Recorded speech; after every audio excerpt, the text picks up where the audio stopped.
মা বলছে আমার ছেলেটা খুবই খারাপ।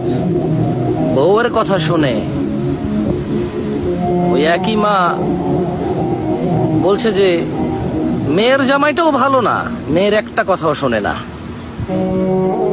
বোন বাপের বাড়ি এসে বলল যে ভাইটা আগের মতো নেই, খারাপ হয়ে গেছে, তত্ত্ব তালাশ করে না, দাওয়াত দেয় না, খোঁজ খবর নেয় না, ঈদ চাঁদ কোরবানি যায় জামা কাপড় দেয় না, একটু দাওয়াতও করে না, একটু বিপদে পড়লে হেল্প করে না।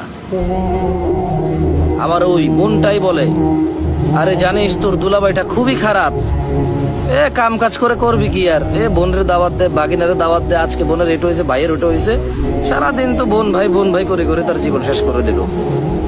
ভালো পড়েনি জামাইটা, মানে ভালো পড়েনি। অবাক অবাক করা চরিত্র না?